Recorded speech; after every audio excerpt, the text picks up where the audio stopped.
So,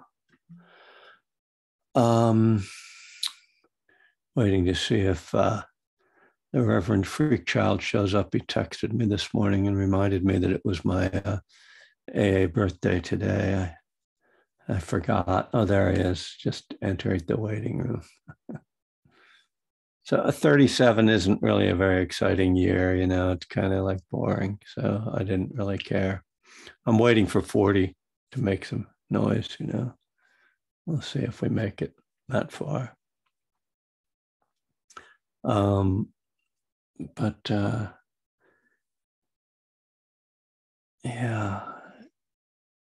I don't really have anything to say about it. But I thought I should mention it just whatever, out of respect for myself. Vicky, I heard from Jeep yesterday. Said you've got a meditation group going in Ithaca now. Yeah, it just you know, just putting the toe in the water. But yes, and it's so sweet. Good. Yeah, wonderful. Really sweet. Yeah, inspired by you, of course.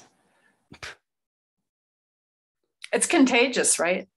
You know, it's great. You know, just sitting with people, you know, just sharing Dharma. There's nothing like it, for sure. So welcome, everyone.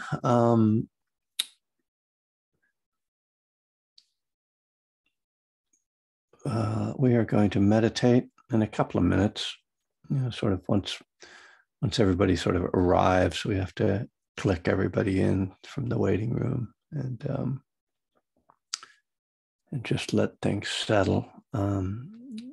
We've been, I'd taken up my book, A Burning Desire, as a sort of guide for our classes for the past couple months after we finished One Breath at a Time. But it's been a sort of a light connection with that book. Not a lot of necessarily readings. I do have some parts to read today, but I'm kind of we're on this section that's called the higher power of wisdom. All these different sections are called higher powers.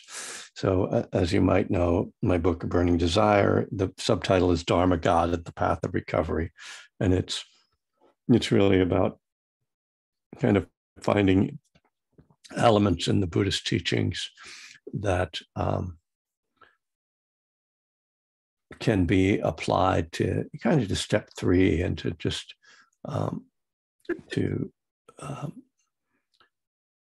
the idea of a God or a substitute for a traditional or theistic or Abrahamic God. And so in any case, this section on wisdom is really about what's called the 3 characteristics of existence: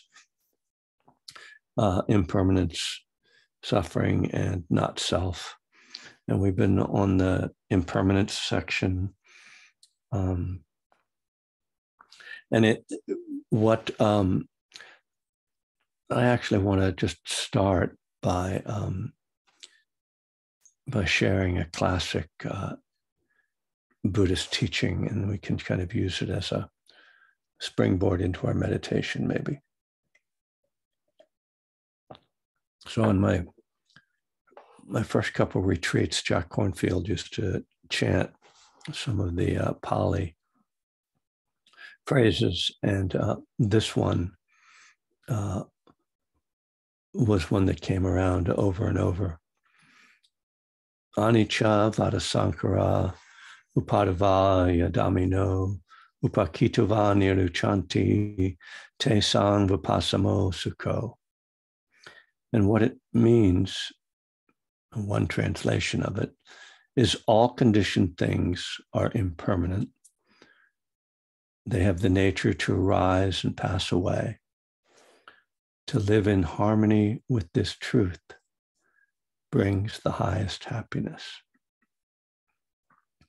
I've always found that to be an intriguing idea, that to live in harmony with the truth of impermanence actually brings the highest happiness. Not only an intriguing idea, but a challenging one. So let's meditate. And maybe as you're meditating, you will notice that everything is changing. As you breathe in and as you breathe out,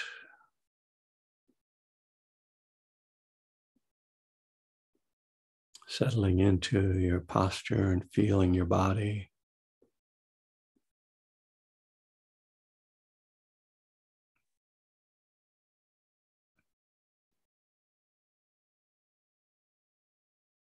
As we tune into the sensations in the body,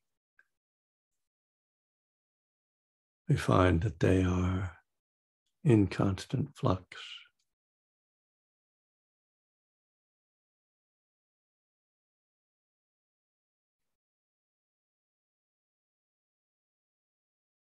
The body is conditioned, it comes together through certain causes and conditions. It arises, it grows, develops.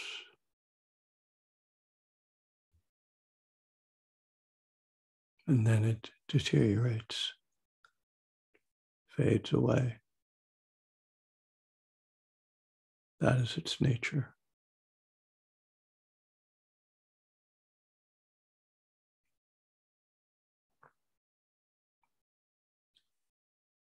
Each breath has this same nature.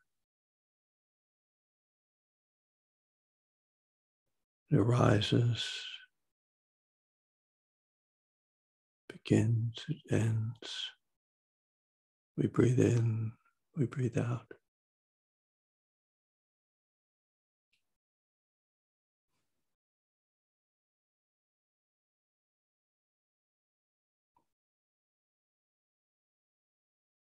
With mindfulness,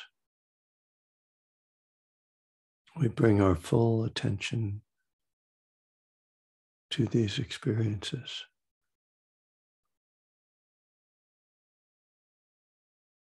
With curiosity and kindness, gentleness.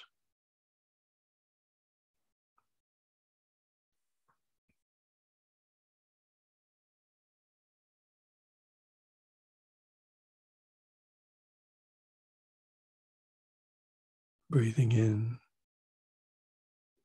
breathing out.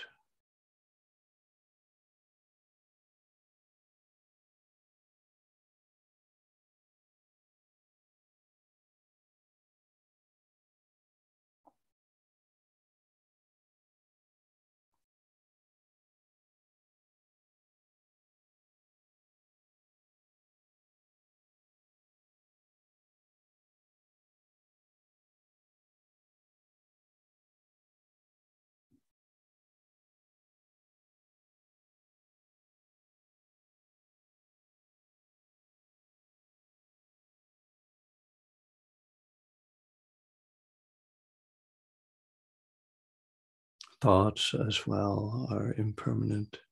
They too arise and pass.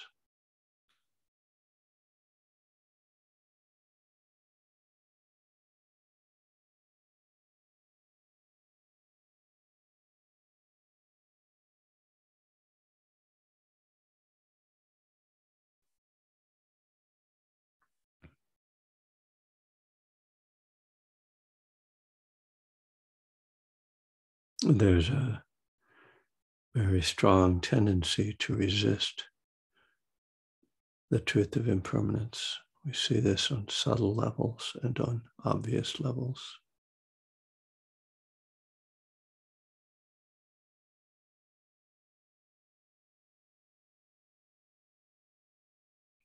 Addiction itself manifests out of a desire to hold on to something.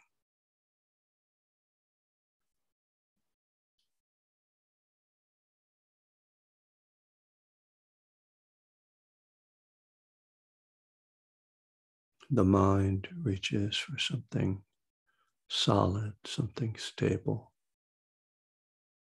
something final.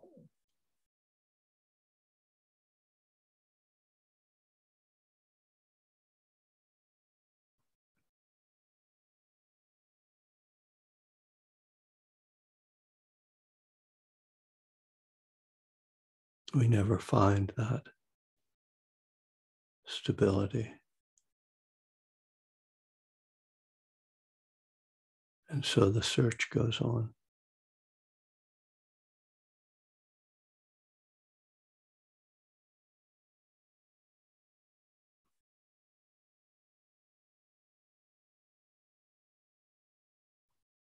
In our practice, we try to let go of searching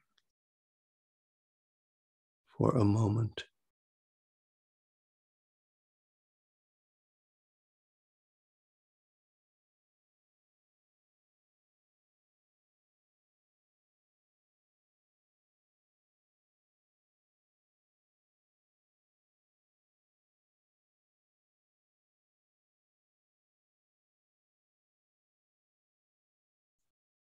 To just sit with the movement, to allow the arising and passing,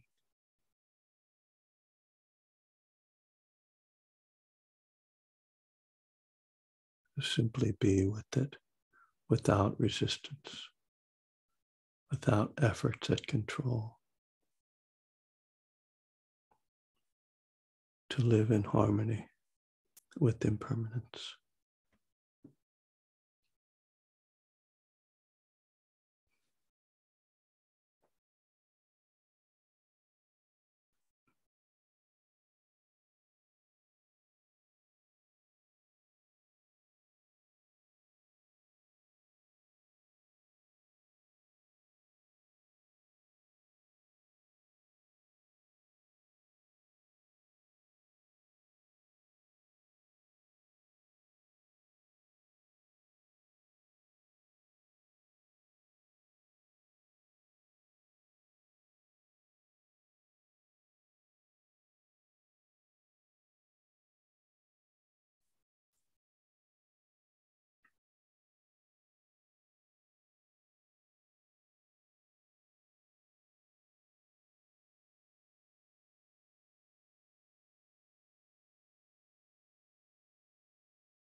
It's a paradox of our practice that we make an effort even as we let go.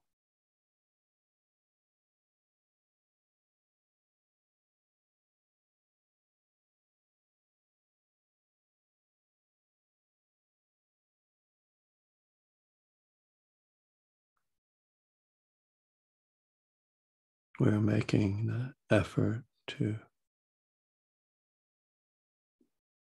be with the breath, to be present with body and mind.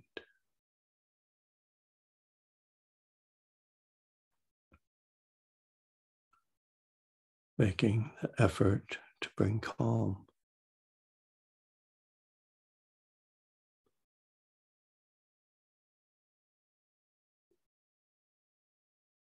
We also see the limits of those efforts. And so there is no struggle within that effort. There is no grasping.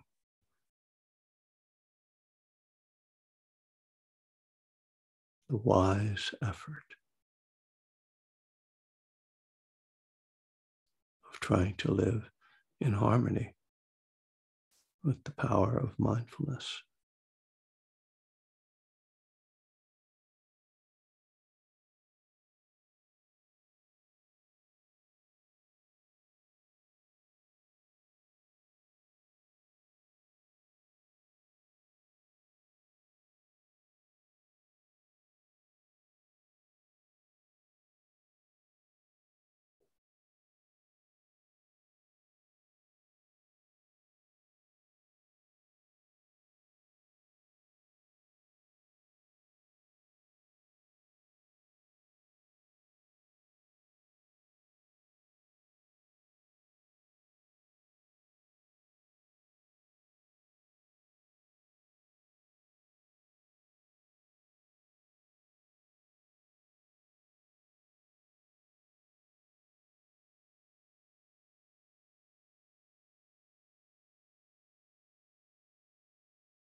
Right. Hmm. Very interesting that we meditate together, isn't it? You know, it's sort of the idea of communal silence, you know, um, and that even when we can't actually be together, that it's supportive to just be able to have visual images of each other meditating together. Certainly speaks to something very human. Julie, is there something you wanted to say?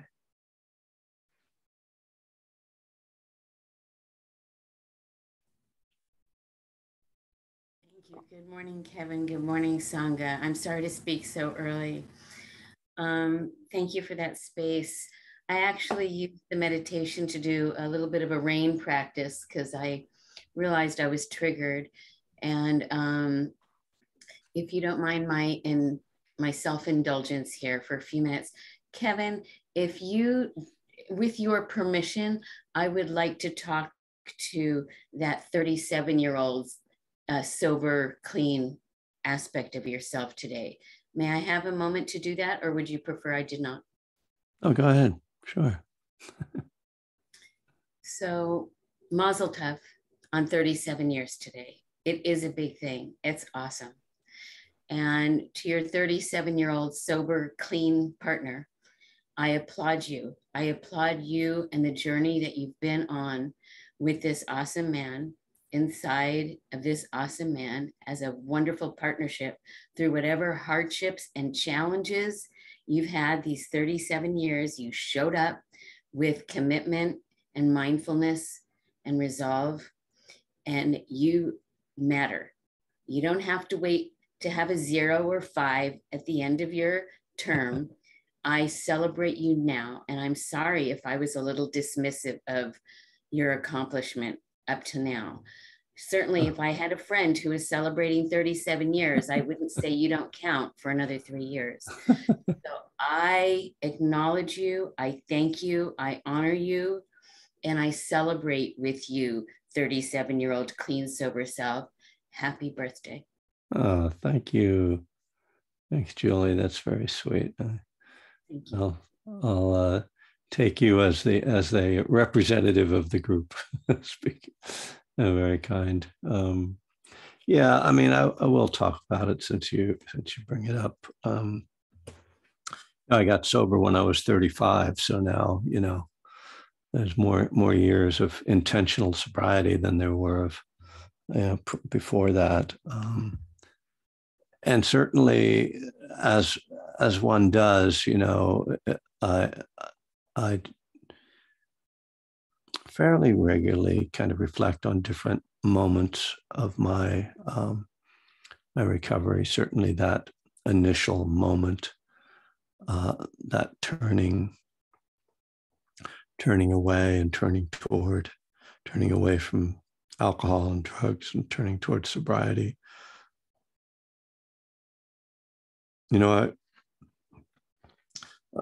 I mean, many of you know, like, a lot of parts of my story, and particularly the fact that I practiced Buddhist meditation for 5 years pretty seriously before I got sober. And so, and I'd also, been in therapy and, was doing a lot of trying to work on myself. And so when I say, as I kind of claim, that I've never relapsed, in a way, I was in kind of that whole 5 years was maybe even more, maybe 7 years, was kind of relapse times when I wasn't trying to get sober because I didn't know that was the problem, but I was trying. But there were times when I was not drinking or using as much, particularly, I didn't drink or use when I was on meditation retreats, for instance. so the strangeness and the sort of miraculous part of one day waking up and saying it's over,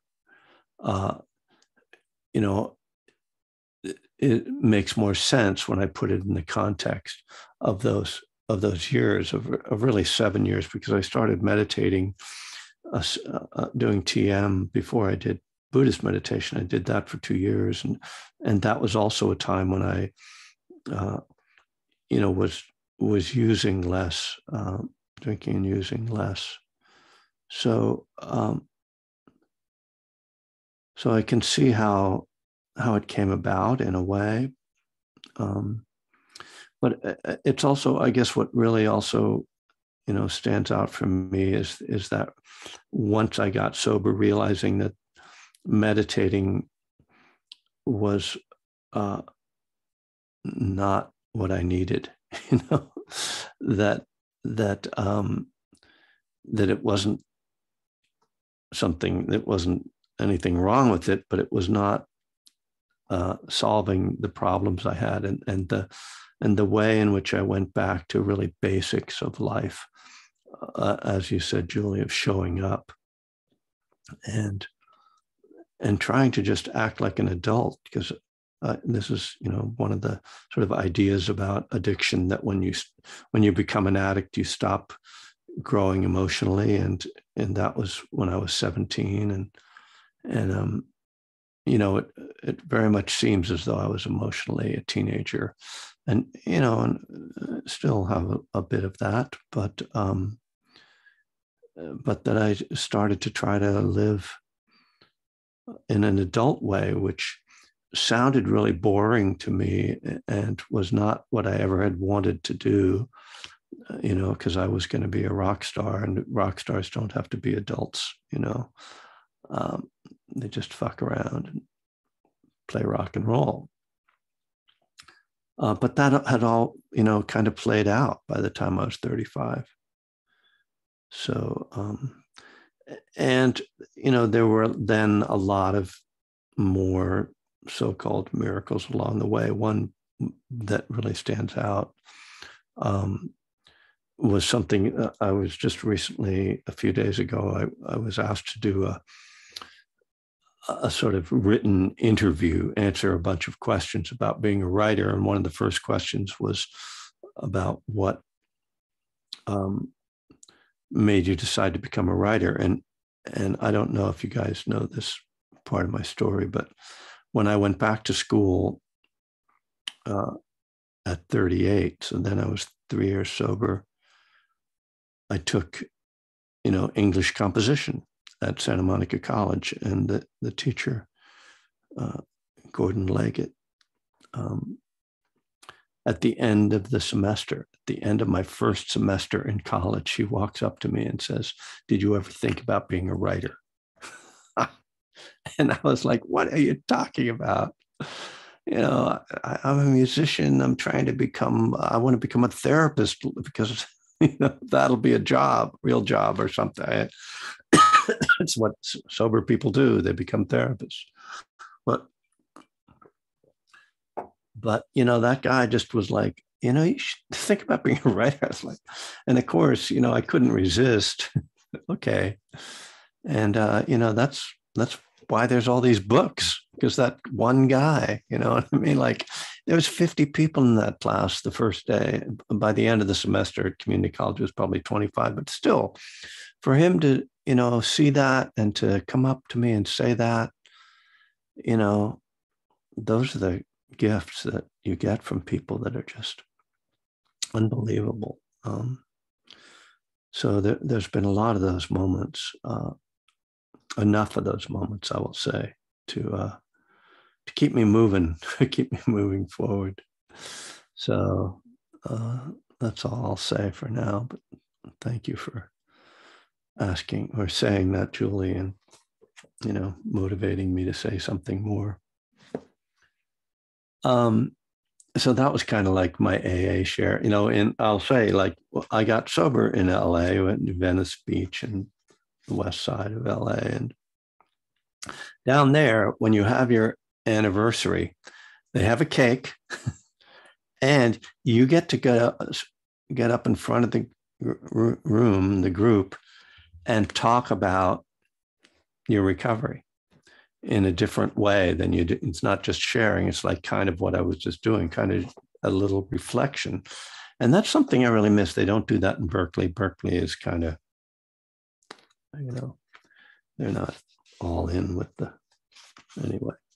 But it's also one of those things of wherever you got sober, if you move away, they do it wrong in the new place. So that's just one of the laws of sobriety, those connections you make. All right. So moving right along, as we say in show business. So I'm going to go back to a burning desire, and I think I'm going to pick up on page 49, and this actually just has like a bit of a story about my drinking and using, and then there's this paragraph where I kind of describe my routine in my 20s, which at the end of it, and I say, if you actually got through reading the last paragraph, you have some idea how ridiculous this was, because it was like just being an addict, but being a really like doing this exact same day every day. Fundamentally, this routine was about stopping time, about creating a safe, unchanging life so that I could always be in control of my feelings, moods, and experiences. And that's impossible. That's impossible because of the higher power of impermanence. Even with this routine, every day was different. Of course, I was never under control of myself or what happened, not in any absolute sense. The band played well or the band played poorly. The audience liked us or the audience hated us. Their beer wasn't enough, so I drank tequila till I blacked out. One bag of pot made me sleepy, another made me paranoid. And my emotions, naturally enough, waxed and waned from day to day. Life is full of ups and downs, but addicts only want the ups. Unless you're a heroin addict and then you want the downs, but that's a different kind of downs. We'll say that. We think we can make it into one long party. Some of us strive for one moment of excitement and fun after another, while others strive for an uninterrupted routine, no disturbances. Neither goal is realistic. Neither one accepts the reality of life's unpredictability and challenges. Like the power of suffering, the idea of impermanence as an aspect of God can be confusing. Usually we are trying to fight change, not embrace it. But as with suffering, I can hear my lisp, but I've got these fake teeth in right now. So you hear that, Eleanor? We know, yes. Okay, thanks. Sorry, I'm just self-conscious. There is no self, so what am I conscious of? Okay, moving right along. But as with suffering, the Buddha shows us how we can use our understanding of impermanence as the doorway into transformative insight. The essence of this insight is founded in the logic of the Dharma. The Buddha shows that suffering is caused by clinging. When we see that everything is constantly changing, we realize that it's impossible to really hold on to anything. Our clinging is bound to fail. In that realization, there can be a profound letting go. And this letting go is the transforming moment. So I'll refer you back now to the chant from the beginning. All conditioned things are impermanent. Their nature is to arise and pass away. To live in harmony with this truth brings the highest happiness. So I think that quote, points again to the higher power. It brings the highest happiness, right? But to live in harmony with impermanence. So I want to read a little bit more from the next section of the book.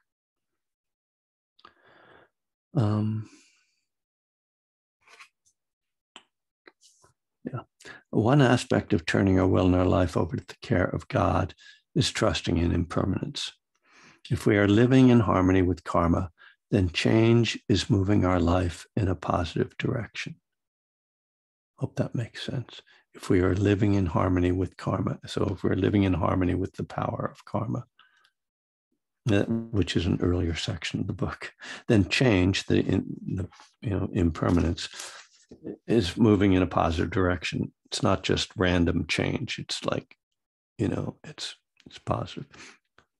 As we sit in meditation, we experience the flow of life in a visceral way, right here and now. The sounds, sensations, thoughts, energies flowing through us, all in flux, all in change. Watching how life moves moment to moment helps us to see that we can trust change. Not that everything is always going to be okay in our lives, but that if we can bring an open, engaged heart to each moment, then we can manage. It's the resistance to change that creates our biggest struggles. For someone coming onto the path of recovery, there can be a huge fear of change. How are you going to live without your drug? What about your friends? Will you ever have fun again? If you're addicted, how are you going to handle withdrawal? We've been living this way for so long that it can be hard to imagine a life without our addiction. Perhaps it's only when our awareness of suffering gets stronger than our fear of change that we are actually able to take this step. We need to move slowly, realize that we don't have to solve all these questions right away, or problems. Trust that when we lose the things we've come to depend on, there will be something there to replace them. The fact is that life in recovery is so much more rewarding that after a little while, most people are just disappointed that they didn't get clean and sober sooner. I like that paragraph. There's a few things in it. First of all, the idea that when our awareness of suffering gets stronger than our fear of change, we are actually able to take this step. I think that's hits it pretty well. And the fact that I'm saying our awareness of suffering, not the suffering itself, right? Because you can be suffering a whole lot and not really realize that you're suffering in the sense. Maybe I should add something else. When your awareness that you are suffering unnecessarily, that there's a way to stop suffering,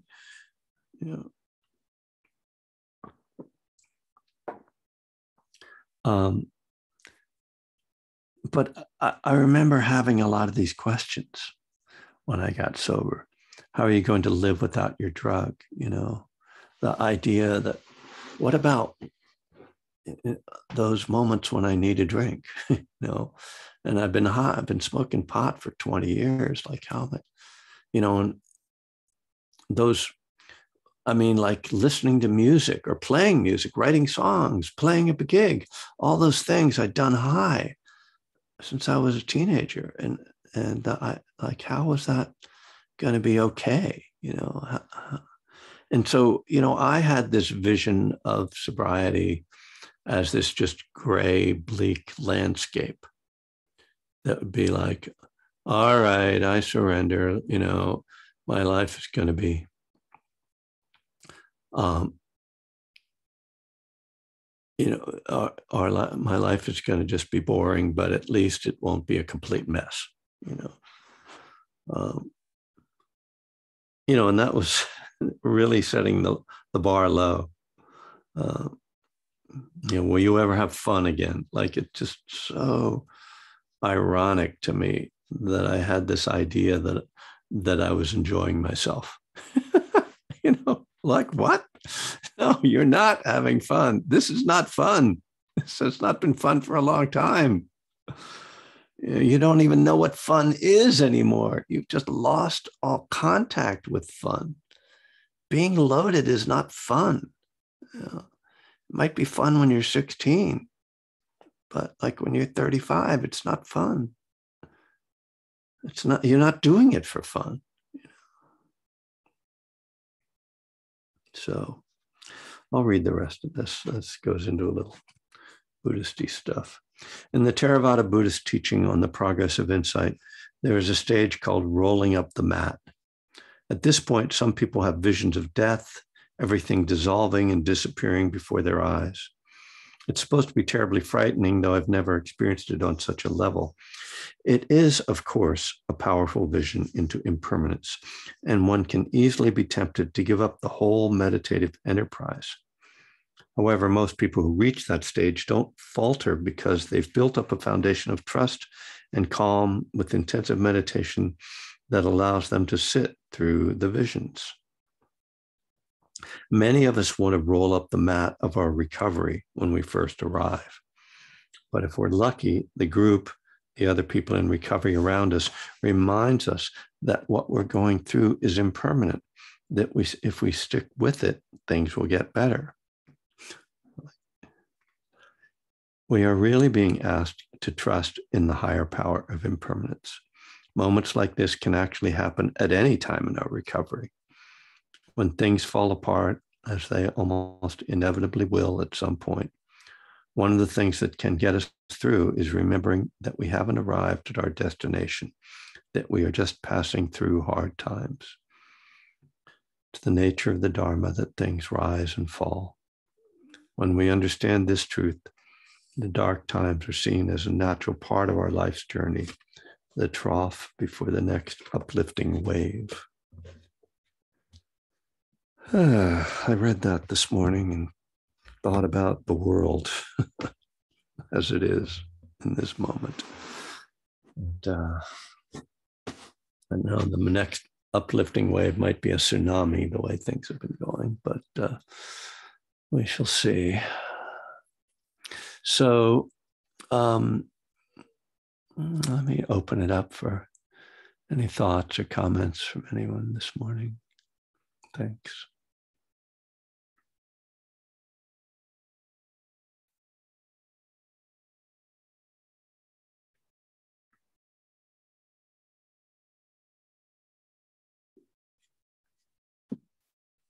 Okay, here we go. So trusting change is such an interesting concept. It's, when you were leading the meditation, there's this paradox about energy and letting go. And it's right. I don't know. Can you say some more about trusting change? Yeah. Well, I think one way that we can trust it is if we believe that we are acting skillfully, then even as things seem to fall apart, so it's not just trusting change, it's trusting the law of karma, which I sort of make that comment, right? That, it's going to change. Well, everything's going to change. So, resisting that is a path to suffering. So again, to go back to that chant, that to live in harmony with this truth brings the highest happiness. Well, I think we have to practice that to sense it. But first of all, with this idea of living in, karma and impermanence, you quit a job because you sense that it's just not the right thing for you. Mm. Not because you're running away or you want to escape. You're not quitting out of aversion, right? You're quitting out of inspiration, or you break up with a relationship because, even though you care about the person, you see that it's not leading in the right way, and it's painful and difficult, but you trust that you're doing the right thing. Whereas, as an addict, a lot of the things I did were not in harmony with the law of karma. So things kept changing for the worse, right? So it really is about bringing those things together. But the biggest impermanence is death. And I mean, to put aside maybe our own death, when it's the death of people we know or people we love, or then is there some kind of acceptance of that? Maybe trust isn't quite the right word, but acceptance of that allows a sense of comfort. It's not like it's not happiness in the sense of joy or ecstasy, but there's a sense of harmony and peace, right? And coming out of that. And so it's trusting. I mean, it's funny. I don't know if trust is even the right word. Right. Yeah. Well, I guess I'm being semantic here because, I've been thinking a lot about trust, and I've been thinking, that's I don't even know what that is. Yeah. I mean, confidence in the practice is one thing. Yeah. Right. But that's different. And living in harmony, with change, that I can get that. But trust, I'm just, and I'm curious about it. I've been thinking about it, and so good. That's why that's why I'm asking the question. It's a good reflection. So I guess I would go back also to the idea of trusting that you'll be okay, right? Or that it is okay, that things are falling apart, so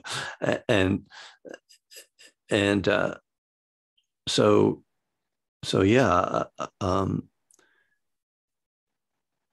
it's kind of like what are your choices, but yeah, I guess for me the trust just comes when I believe that I am doing the next right thing. Then the changes that will come, I trust that they'll be okay. Yeah. Cool. Thank you. Yeah. Thanks, Vicki.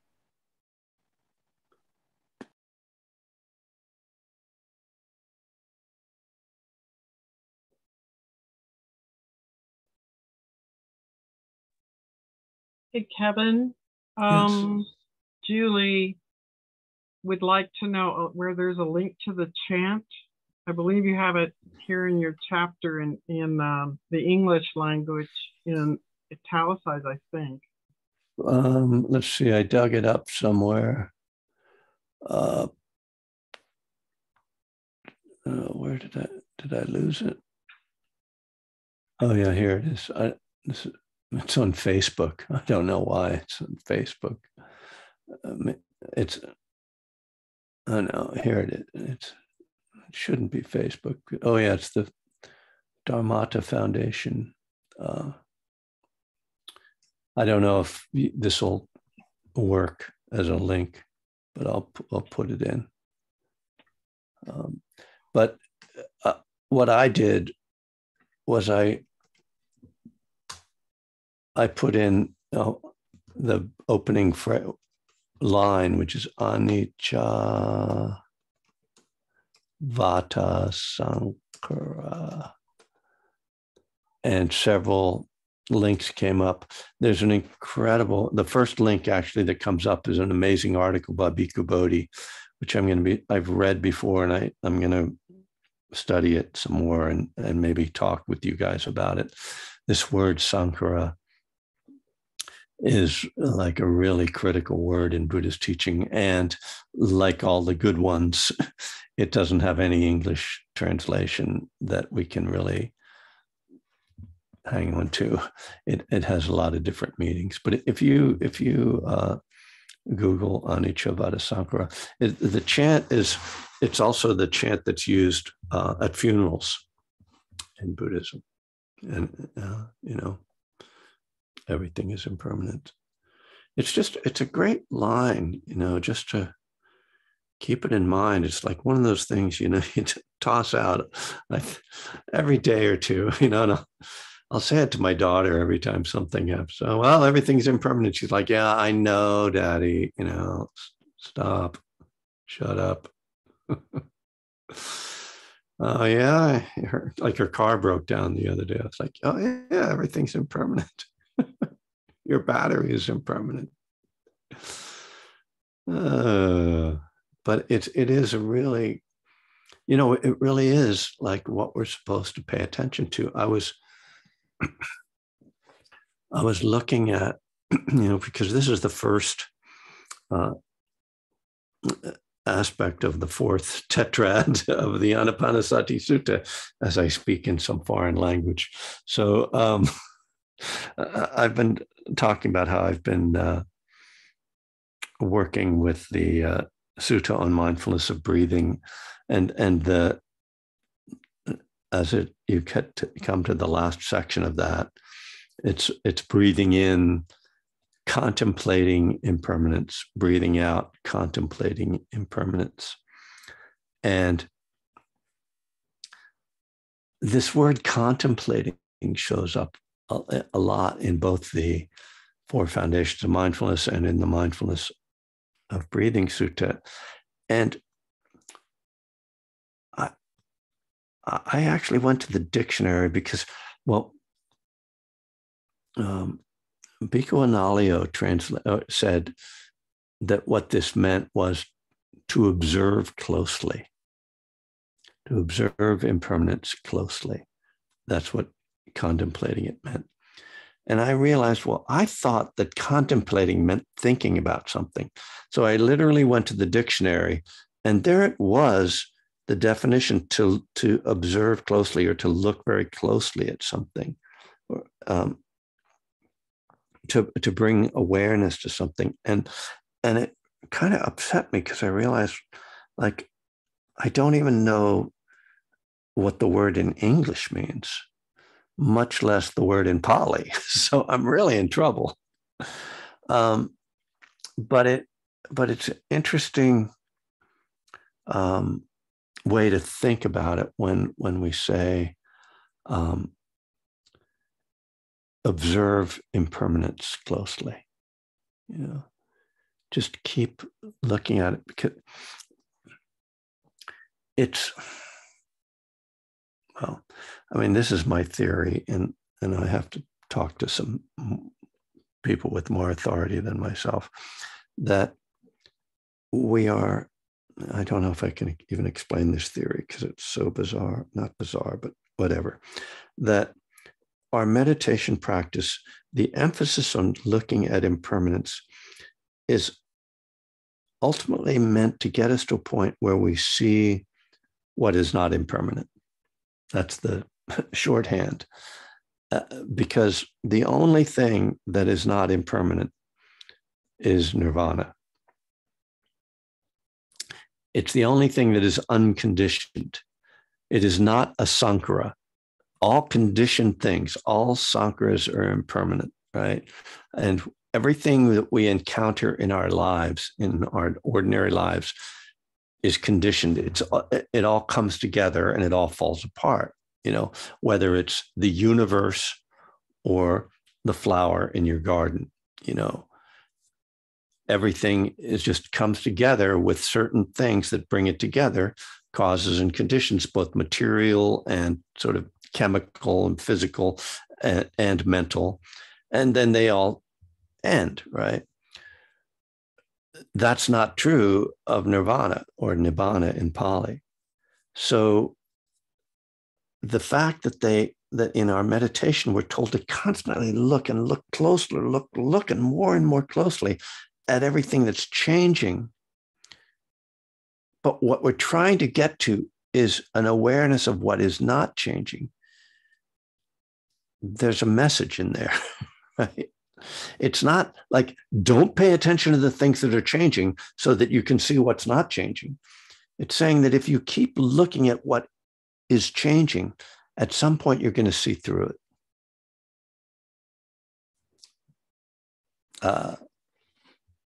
That's my theory. I'm sticking with it until I'm proven otherwise. So it is time for me to go vote.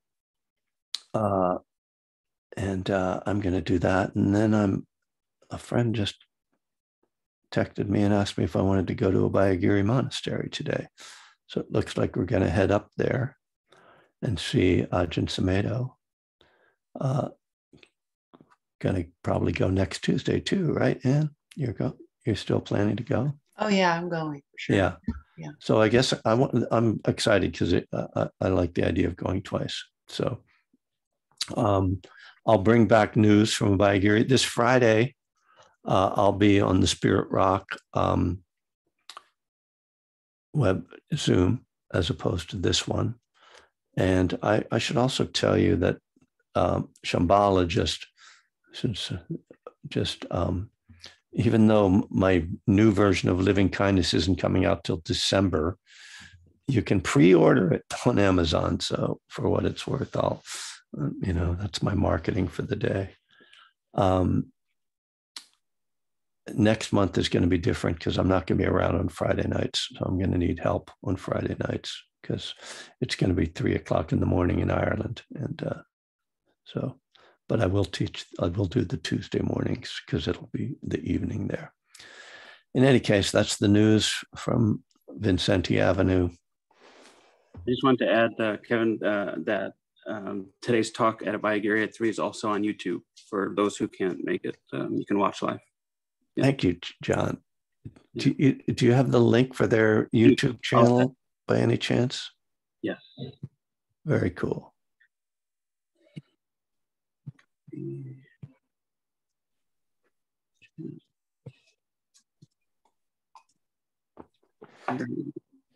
Okay, everybody, click that link. Subscribe. Smash the subscribe button. Thank you. Thank you, John. That's great. Good catch there. All right, all. Peace. Blessings. Be well. Take care.